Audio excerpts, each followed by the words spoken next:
¿Se pierde la salvación? Es una gran pregunta. Soy Manuel Ventura, bienvenidos a este espacio Hablando con Manu, y hoy día vamos a tocar un tema bastante delicado, que es si se pierde o no se pierde la salvación de acuerdo a la interpretación bíblica. Escuché hace unos días a un pastor, a un reconocido pastor internacional, llamándole la atención a Armando Alduzzi, diciéndole que la salvación sí se pierde, basado en el capítulo 2 de Hebreos. Vamos a entender algo primeramente.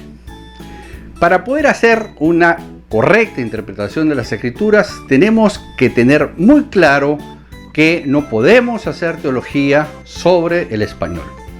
Si nosotros no hacemos el esfuerzo de entender por lo menos uno de los idiomas originales, ya sea el hebreo o el griego, lo más probable es que nosotros vamos a hacer una pésima interpretación de las Escrituras, como lo hizo este pastor. Y es algo que la verdad a mí me llama mucho la atención, que personas que tienen años en la fe no hayan hecho el esfuerzo de seguir aprendiendo. Una de las cosas que a mí me sorprendió y me enseñó mucho y hace unos años atrás fue la declaración de Pablo en Gálatas. Cuando él va al concilio, después de 14 años, se junta con los apóstoles, él hace una declaración que para mí es trágica. Y dice, ni el más pintado de los que estuvo ahí pudo enseñarme algo nuevo. Y entonces siempre quedó para mí el gran desafío de siempre hacer el esfuerzo de poder entender más y poder profundizar más. Lo primero que tenemos que entender que la carta a los hebreos es una carta dirigida a judíos que se han convertido al cristianismo. Lo segundo que tenemos que entender es que estaban como los apóstoles cuando Pablo los encuentra. Porque vamos a encontrar en el capítulo 5 de Hebreos los Apóstoles, en los cuales el autor les dice, oigan, ustedes ya deberían, por el tiempo que tienen en la fe, ser maestros, pero no les puedo dar más profundidad en la palabra porque ustedes siguen necesitando leche. Es decir, no habían hecho el esfuerzo de poder crecer. Ahora, vamos a basarnos, o para llegar al capítulo 2, de Hebreos, que es donde este pastor se basa en decir que la salvación se pierde, vamos a entender en primer lugar que los capítulos y versículos no existen en la Biblia. Es decir, que cuando se escribieron los originales eran cartas. Por ende, debemos de entender que toda la carta guarda un mensaje o un contexto que está dirigida a un público objetivo o a un público oyente, en este caso a judíos. ¿Por qué? Porque esto nos va a ayudar a entender por qué la carta se expresa de esa forma conforme lo vamos a analizar. Lo segundo que tenemos que entender es que para el judío que estaba esperando al Mesías bajo el concepto judío, es decir, a un rey que iba a emancipar a Israel, que iba a votar a los romanos, les costaba mucho entender a este Mesías sufriente, a este Mesías que se había proclamado en Isaías 53. Una de las cosas que yo he escuchado constantemente a los judíos actuales que se han convertido al cristianismo no es tanto creer en Jesús como un profeta o como una persona que hace un sacrificio a favor de. Lo que a ellos más les costó entender es que Jesús es Dios. Si tú escuchas el testimonio de judíos de ahorita, del siglo XXI, en sus testimonios vas a encontrar que el común denominador es que lo que más les costó entender que Jesús es Dios. Entonces, con este concepto claramente vamos a analizar Hebreos capítulo 1 y el capítulo 2, los 3 primeros versículos, para ver si es que realmente las Escrituras dicen o no dicen que se pierde la salvación. Síganme conmigo para leer juntos el capítulo 1 de Hebreos. Vamos a usar la Reina Valera 1960, capítulo 1 de Hebreos. Dios, habiendo hablado muchas veces y de muchas maneras en otro tiempo a los padres por los profetas, en estos postreros días nos ha hablado por el Hijo, a quien constituyó heredero de todo y por quien asimismo se hizo el universo. El cual, siendo el resplandor de su gloria y la imagen misma de su sustancia, y quien sustenta todas las cosas con la palabra de su poder, y habiendo efectuado la purificación de nuestros pecados por medio de sí mismo, se sentó a la diestra de la majestad de las alturas. Lo primero que tenemos que entender es que el autor de los Hebreos aquí en el primer capítulo, en estos primeros versículos, lo que está diciendo que Jesucristo es Dios. La Reina Valera nos ha traducido por un tema del español que dice: en los postreros días nos ha hablado por el Hijo. Sin embargo, en el griego original el concepto es en el Hijo. ¿Qué cosa quiere decir? Que es Dios mismo manifestado en forma humana a través de Jesucristo, que es justamente lo que más le cuesta entender a un judío, es que Jesús es Dios. Entonces, sabiendo esto, el autor de los Hebreos, que también es judío, lo que está haciendo es primeramente presentar a Jesús como Dios. Y lo que está haciendo en estos 3 primeros versículos es presentar a Jesús como Dios. A raíz y después del verso 3, todo el capítulo 1 está llevado a sustentar con el Antiguo Testamento que Jesús es reconocido como Dios ante las autoridades celestiales, es decir, tanto de Dios como los ángeles. Entonces, todo el capítulo 1 está destinado por el autor de los Hebreos a demostrar que Jesús es Dios. Ahora, entonces, con ese concepto claro, vamos a entrar al capítulo 2. Y dice: por tanto, es necesario que con más diligencia atendamos a las cosas que hemos oído, no sea que nos deslicemos. Ahora, atención, porque aquí viene el enredo. ¿Qué cosa habían oído los judíos? ¿A dónde iban los sábados? Vamos a hacer un ejercicio mental. Vamos a convertirnos todos por un momento en judíos. Entonces, se nos ha educado desde niño que nosotros estamos esperando al Mesías, y se nos ha educado desde niño en la Torá, en los profetas, sobre el Mesías que ha de venir y que nos ha de redimir. Y todos los sábados, por nuestra religión, vamos a la sinagoga, escuchamos al rabino, escuchamos las escrituras, y entonces se nos habla constantemente del Mesías que ha de venir, sobre Dios, sobre su justicia y todo lo demás. Entonces, ahí podemos entender claramente el versículo 1 del capítulo 2.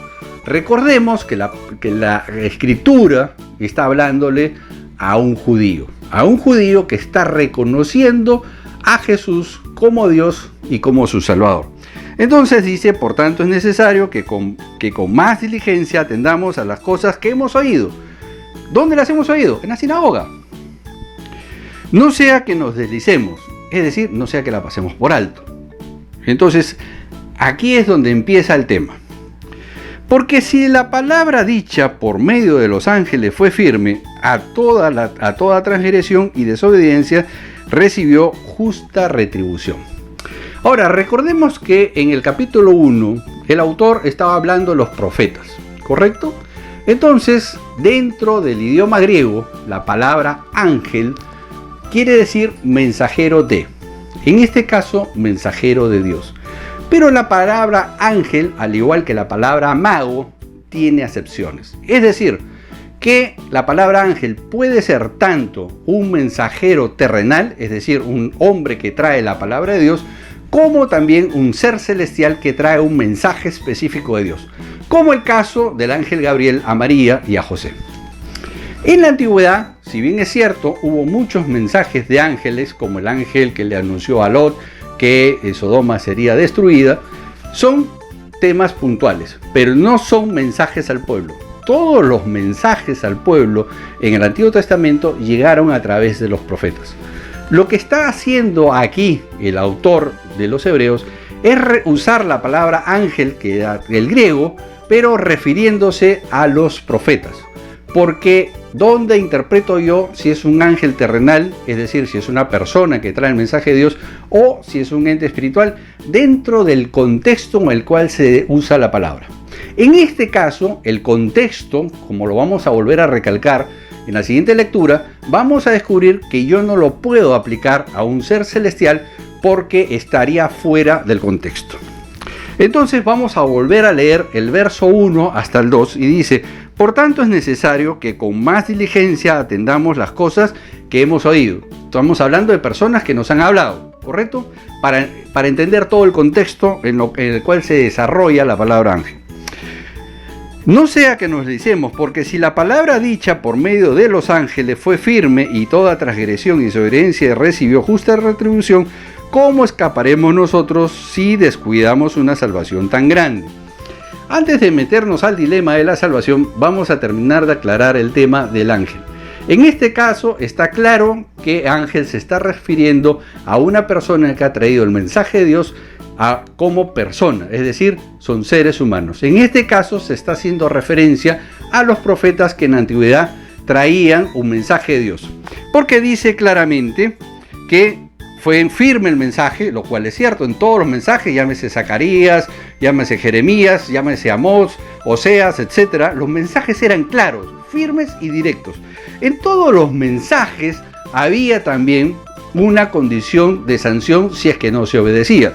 Por eso dice que a la desobediencia recibió justa retribución. Entonces, bajo ese contexto, tenemos muy claro que aquí la palabra ángel se refiere a los profetas del Antiguo Testamento. Ahora entremos al tema de la salvación y vamos a ver si se pierde o no se pierde bajo este contexto. Hasta ahorita creo que todos ya la tenemos claro, que el autor de los Hebreos está hablándole a judíos y que estos judíos les costaba horrores entender que Jesús era Dios. Entonces ahora está haciendo alusión y está llamando a la reflexión por lo siguiente. Dice, porque si la palabra dicha por medio de los ángeles fue firme y toda transgresión y desobediencia recibió justa retribución, refiriéndose a todos los mensajes del Antiguo Testamento dado por los profetas, dice, ¿cómo escaparemos nosotros si descuidamos una salvación tan grande? Y ahí viene el gravísimo error. Y dicen que se puede perder la salvación porque podemos dejarla pasar, o porque se nos puede escapar de la mano, o porque podemos perderla en el camino. Error de concepción, error de interpretación, error de ignorancia por no entender el contexto en el cual está desarrollado la expresión. Y vamos a seguir en adelante. La cual, habiendo sido anunciada primeramente por el Señor, ¿quién es el Señor? Jesucristo. No fue confirmada por los que oyeron. ¿Quiénes oyeron? Ojo, estamos hablando de judíos. Entonces, ¿quiénes oyeron? Ajá, efectivamente. Pedro, Juan, Mateo, etcétera, etcétera. Todos los discípulos del Señor. ¿Correcto? Los cuales testificando a Dios juntamente con ellos, con señales y prodigios y diversos milagros y repartimiento del Espíritu Santo según su voluntad. Entonces, el autor de los Hebreos está diciendo ¿qué cosa?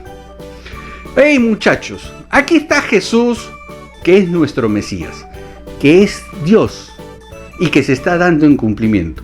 Entonces, deja ya tus dudas y convéncete que Jesús, Dios, es nuestro Mesías y no se te vaya a escapar justamente la salvación. ¿Por qué? Porque no le creas a Jesús. Porque de acuerdo a lo que hemos visto al inicio de lo que empezamos a exponer en el capítulo 5 de los Hebreos, dice que esta gente no había crecido, que esta gente que ya debería ser maestro seguía en este plan.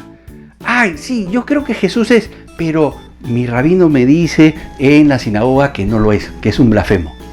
Ah, sí, yo he escuchado a Pedro y lo he visto hacer milagros, pero mi rabino me dice en la sinagoga que Jesús es un blasfemo, porque dice que es Dios. Y yo no puedo entender que un hombre sea Dios. Entonces, lo que le está diciendo el autor de los Hebreos a este judío que está en ese plan, le está diciendo, hey muchacho, se te va a pasar el tren.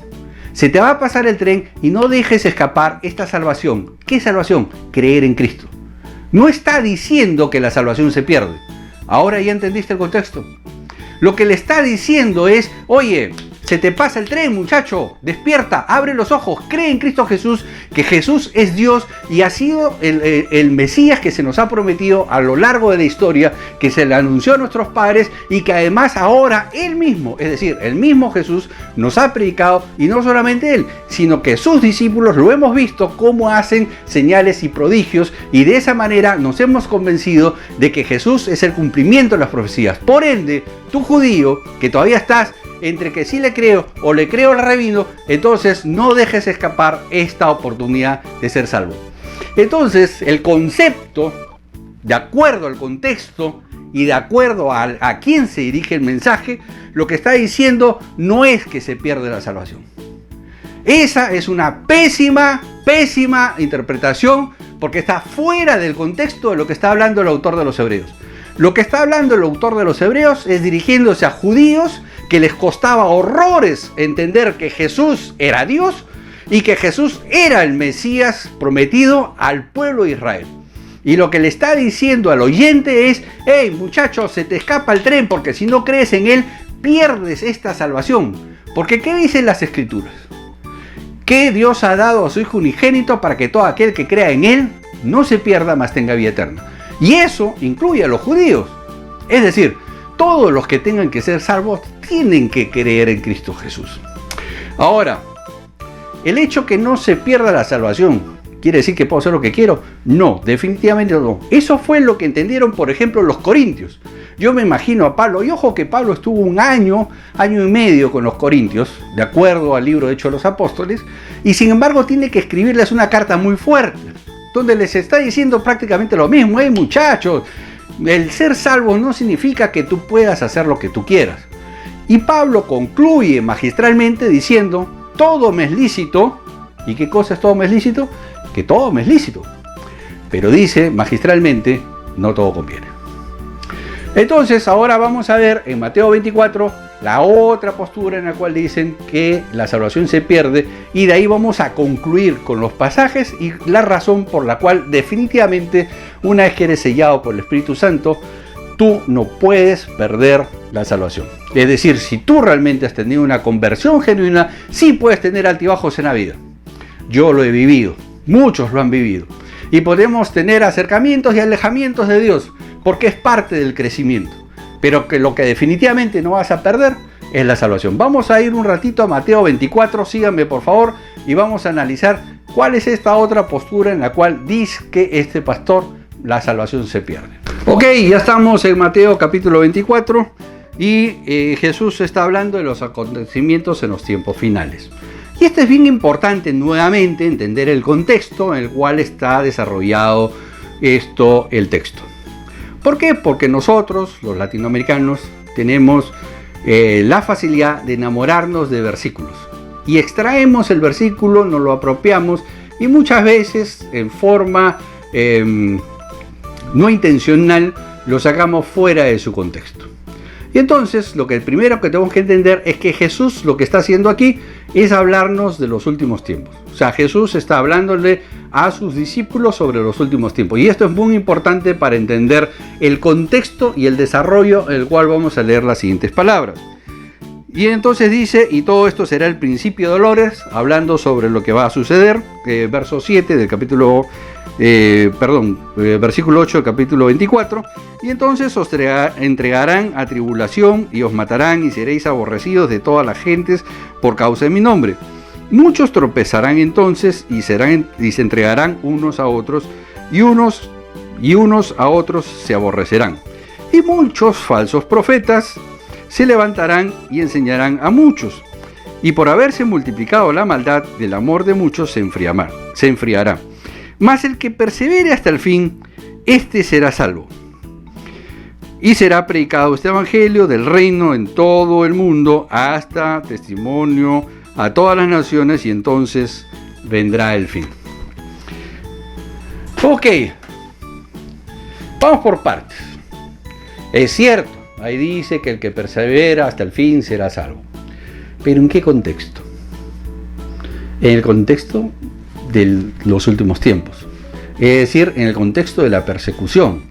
Es decir, en el contexto en el cual tu fe será prueba en cuanto a si niegas o no niegas a Dios, en cuanto a si niegas o no niegas a tu Salvador, a Cristo. Actualmente, en muchas naciones, como China, como Siria y otros países como Irán, Irak, etc., los cristianos son perseguidos y muchas veces pierden la vida por no negar su fe. Entonces, si tú dices ser salvo, es decir, si tú confiesas que Cristo Jesús es tu Señor y Salvador, ok, eres salvo. Pero, y siempre hay un pero de por medio, tu integridad es lo que marcará si es que realmente te has convertido o no. Y ese es el gran detalle. El gran detalle no es confesar solamente a Cristo Jesús con la boca, porque eso es para salvación. Pero lo más importante es lo que dice Pablo y lo que dice la misma palabra, que el que confesare a Cristo Jesús como su Señor y Salvador ante los hombres, entonces Jesús le confesará ante el Padre. Y ahí está el truco, ahí está el meollo del asunto. Confesar a Cristo Jesús, lo que quiere decir es que tu vida tiene que hablar de Cristo Jesús. Es decir, que cuando tú te conviertes, tú tienes que ser marcado por el Espíritu de tal manera que tu compromiso es con Dios hasta las últimas consecuencias. Entonces, lo que va a demarcar que tú seas cristiano o no, es qué cosa hay dentro de ti y qué es lo que te está moviendo. Ejemplo, yo una vez les enseñé que en el capítulo 24 de Lucas, yo aprendí 4 principios importantes para estudiar la Biblia. Que era caminar con Jesús, que era leer las Escrituras, que era cuál era mi sintonía con el Señor, y en tercer lugar, dejar que Dios abra mi entendimiento para entender las Escrituras. Entonces, y siempre dije que si no se daba la primera, era difícil que se den las otras 3. Es decir, tener intimidad con Dios. Entonces, en este momento tú te estarás haciendo la pregunta, ¿y cómo sé que soy salvo? Yo te pregunto, ¿qué te mueve? Esta es una pregunta que tú te la tendrás que hacer y tú mismo tendrás que respondértela. Es decir, ¿qué te motiva día a día? ¿Qué te motiva a seguir adelante? ¿Tú estás caminando con Dios, tienes una relación íntima con Él? ¿O estás esperando que tu pastor de tu congregación o tu líder o tu director te esté pasando los devocionales, por ejemplo? ¿O tú te levantas, oras a Dios y pides dirección y estudias la palabra? ¿Cuánto tiempo a la semana dedicas a estudiar la palabra? Por tu cuenta. Es decir, que agarras un capítulo, agarras tus libros y te pones a estudiar la palabra de Dios. ¿Cuántas horas de alabanzas tienes durante la semana? Yo nunca he estado en contra de que las personas puedan escuchar otro tipo de música, ya sea rock, baladas, en fin, lo que fuera. Pero digamos que tú escuchas 10 horas de música a la semana, vamos a poner un ejemplo cualquiera.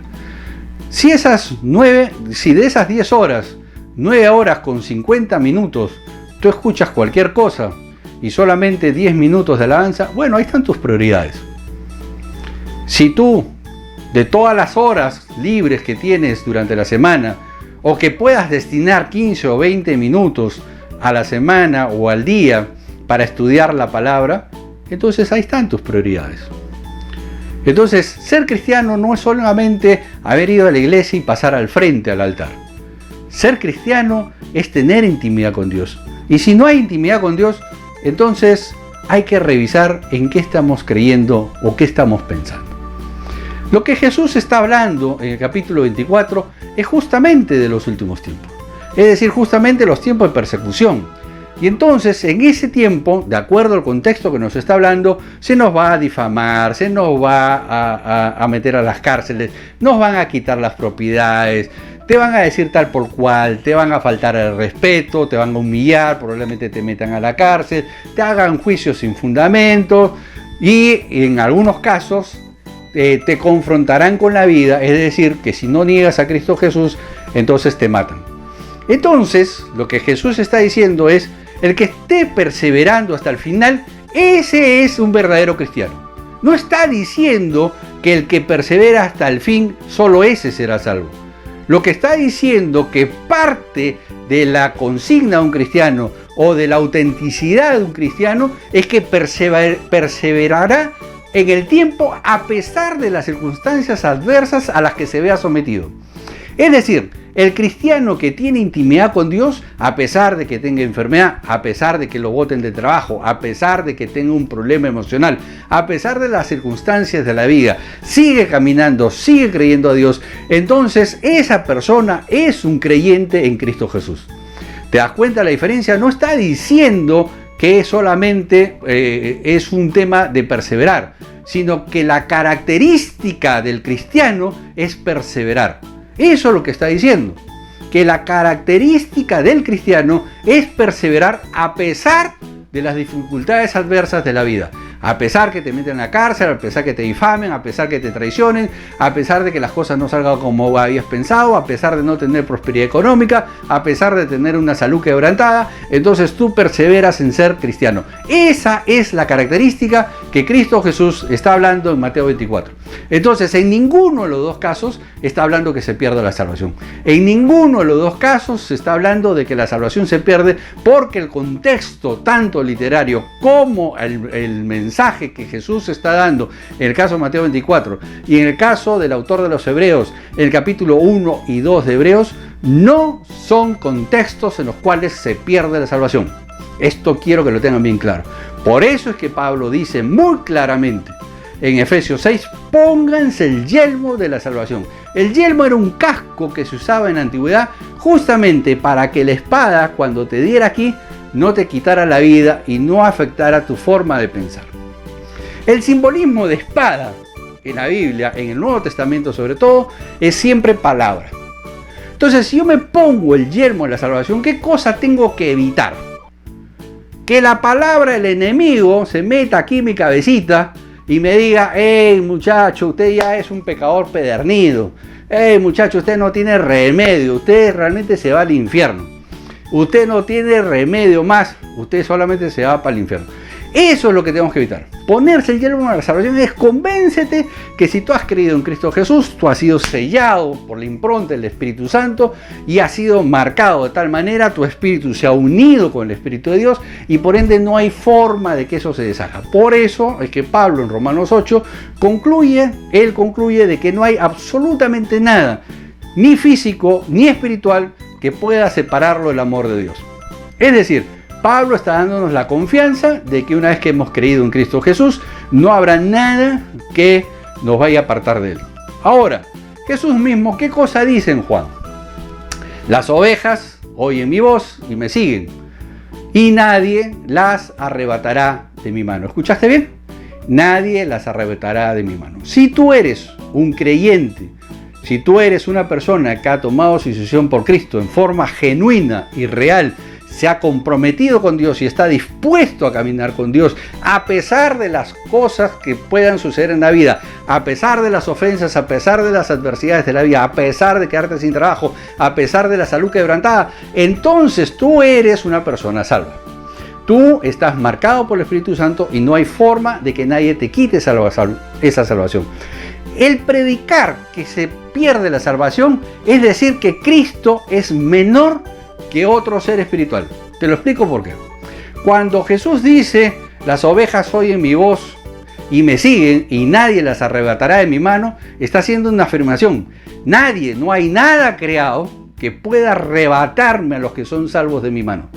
Si tú dices que la salvación se pierde, entonces estás creyendo en un ente que es superior a Cristo, que es capaz de quitarle las ovejas que Él tiene en su mano, que es capaz de quitarle tu vida que tiene en su mano.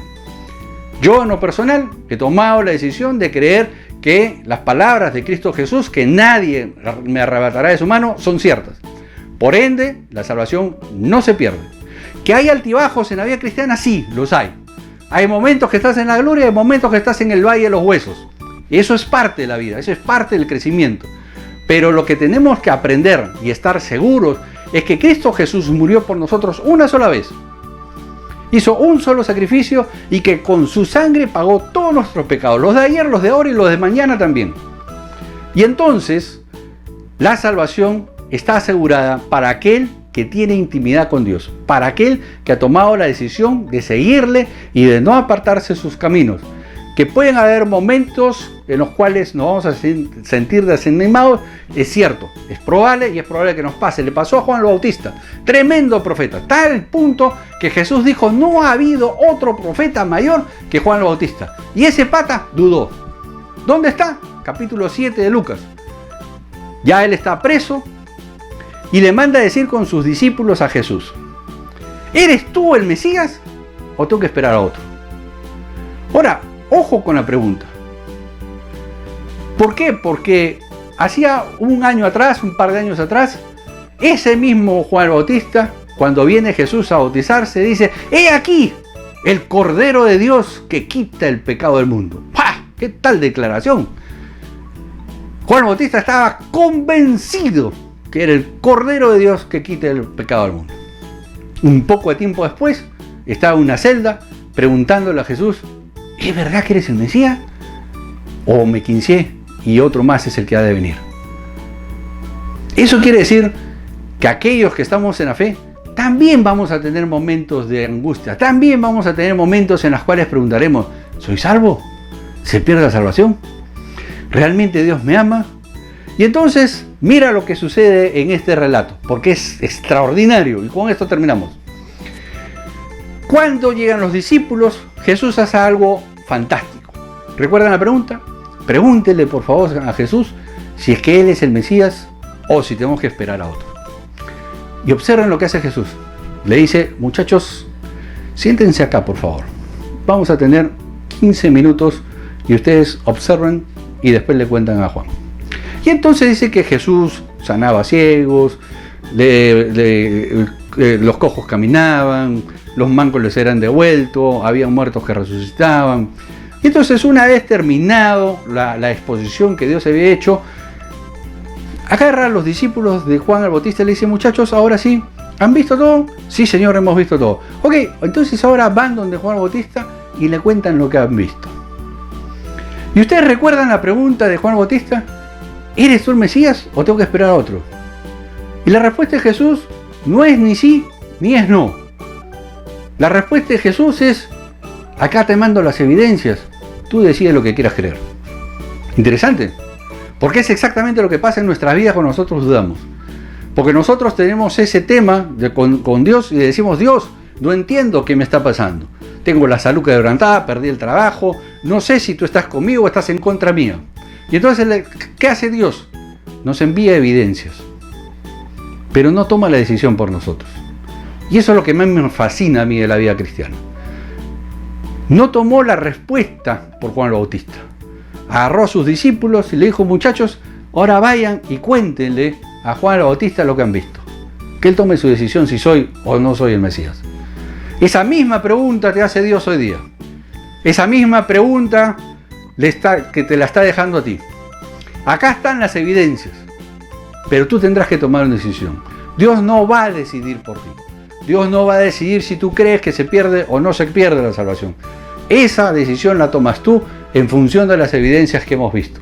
Y muchas más que nos tomaría muchísimo tiempo analizar, pero me he tratado de centrar en estas porque son las que he visto y he escuchado a algunos pastores comentar y me sorprende que puedan sacar este tema del contexto y no entender el panorama en el cual se desarrollan. Por eso siempre digo, es importante que nosotros occidentales del siglo XXI entendamos la cultura judía.